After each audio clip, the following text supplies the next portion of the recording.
Greetings, Earth creatures. DJ Pew Pew here, and today we are gonna talk about this reverb pedal, and I just wanted to share my thoughts. I've had it for a couple of years, and I'd say the immediate thing about this pedal, which may or may not interest you, is simply that it's got a lot of different settings, and I'm using this on a desktop with synthesizers, and they're all a little different. And the main value that I've found with this pedal is that I can find different sounds that sound better with different pieces of gear.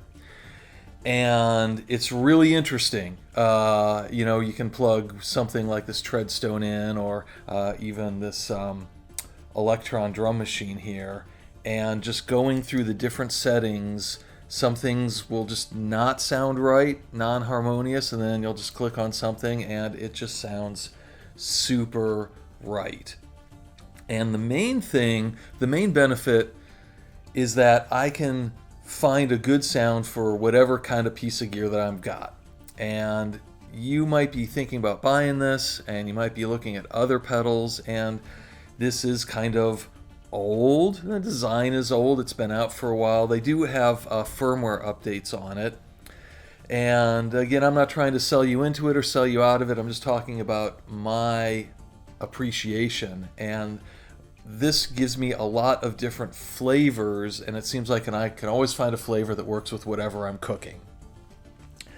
I found this works particularly well. I've got a SE02 mono analog synth, and it's great, but it sounds kind of naked on its own because synthesizers are really just, they create waveforms which can maybe not be that interesting on their own, but you put a reverb on that and it just takes it to a whole new level. One thing I did notice about it, and there's different ways to use it, I found though that it's kind of like always on stereo, so you can't run one channel through one and one through another channel, so you can't have a drum over here and a bass over there. They merge and they mix a little bit, so I think there's some stereo spatialization going on. I've used it a little bit on guitar, but not really. Obviously it's good. I'm really today just kind of saying that from a synth point of view, from having like a desktop of analog and digital gear, that the benefit to this is, versus getting something that may just be like a one brand or one setting, is that you can find something that's right. I think it was Liam Killen had a video where he says, "Oh, just put it on Ghost and go with it." And honestly, he's right. I really use the Ghost here most of the time. Normally, again, taking a mono synth and going into it and then coming out stereo.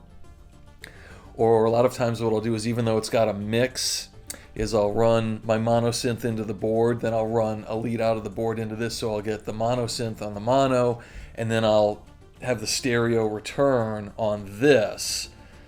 Is it worth it? I would definitely say so. It just doesn't have a cool factor that I think a lot of other gear that's come out since then has got.